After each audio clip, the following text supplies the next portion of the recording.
নবী করিম সাল্লাল্লাহু আলাইহি সাল্লাম একদিন বাইতুল মাল বন্টন করতেছেন, এমন সময় সাহাবায়ে কেরাম একজন আরেকজনের উপর পড়তেছেন। বেশি সাহাবায়ে কেরাম হঠাৎ করে ধাক্কাধাক্কি করা এক পর্যায়ে নবী করিম সাল্লাল্লাহু আলাইহি সাল্লামের গায়ের মধ্যে এসে একজন পড়লেন। নবীজি সাহাবীকে মহব্বতের সহিত বললেন, খেজুর ডাল দিয়ে এইভাবে একটু বললেন, একটু দূরে যাও, আমি বাইতুল মাল বন্টন করতেছি, একটু দূরে যাও। তখন ওই সাহাবীর শরীর থেকে একটু রক্ত ঝরে গেলেন হালকা। নবী করিম সাল্লাল্লাহু আলাইহি সাল্লাম বললেন, তুমি তো আঘাত পেয়েছো, তুমি তো শরীর থেকে রক্ত ঝরতেছে, তুমি নাও, এটা দিয়ে আমাকে আঘাত করো, না হলে আমি শান্তি পাবো না। সাহাবী বললেন, ইয়া রাসূলুল্লাহ, আমি কখনোই পারবো না, আমার দ্বারা কখনো সম্ভব হবে না। নবীজি বলতেছেন, না না, তুমি আমাকে আঘাত করো, না হলে আমার পরে যারা নেতা আসবে তারা দেখবে একজন আরেকজনকে মেরে ফেলবে, নেতা মানুষদেরকে মেরে ফেলবে। এরপরে যারা আসবে তারা খণ্ড বিখণ্ড করে দিবে একজন আরেকজনকে, তুমি আমাকে আঘাত করো।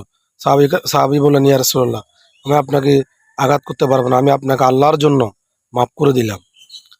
একটু চিন্তা করে দেখুন, একজন সাইয়্যিদুল মুরসালিন, ইমামুল আম্বিয়া, বিশ্বনবী নবী করিম সাল্লাল্লাহু আলাইহি সাল্লাম নিজে একটু আঘাত দিলেন কর্মীকে, তার সাহাবীকে, ঠিক আবার সাহাবীকে বলতেছে তুমি আমাকে আঘাত করো।